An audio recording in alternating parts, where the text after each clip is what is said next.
আসসালামু আলাইকুম। আশা করি সবাই ভালো আছেন। আলহামদুলিল্লাহ আমিও ভালো আছি। দেখেন আমার গাছের বেগুন, মাশাল্লাহ অনেক বেগুন আসছে। আমার মনে হয় না রমজান মাসে আমার বেগুন কিনে খাওয়া লাগবে। আর রমজান মাস আসলে তো এমনিতেই বেগুনের দাম, লেবুর দাম অনেক বেড়ে যায়। যাক আলহামদুলিল্লাহ, আল্লাহ তাআলার রহমতে আমার কাছে অনেক বেগুন আসছে। সারা রমজানে আমি এই গাছ থেকে বেগুন খেতে পারবো। গেছে বছরও আলহামদুলিল্লাহ এই গাছ থেকে অনেক বেগুন খেয়েছি। বড় গাছটাতে মাশাল্লাহ অনেক বেগুন আসে।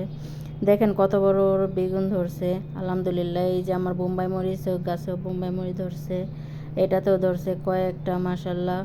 অনেক আশা করে গাছটা লাগিয়েছিলাম, দেখি শুধু ফুল আসে না, এখন দেখলাম ফলও আসছে আলহামদুলিল্লাহ। এটা আমার বটবটি গাছ, বটবটি গাছে মাশাল্লাহ দেখেন বটবটিও ধরা শুরু হয়ে গেছে।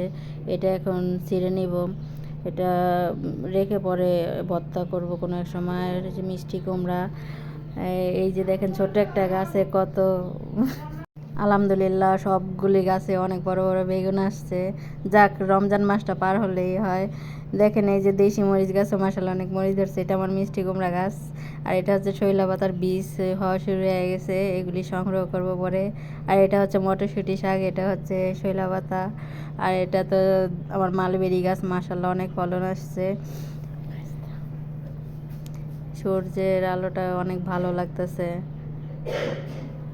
এই যে আমার পুঁই শাকের বিচি, এগুলিও সংগ্রহ করে রাখবো, এগুলো এক সময় লাগাবো, এগুলি থেকে আবার পুঁই শাকের চারা আসবে।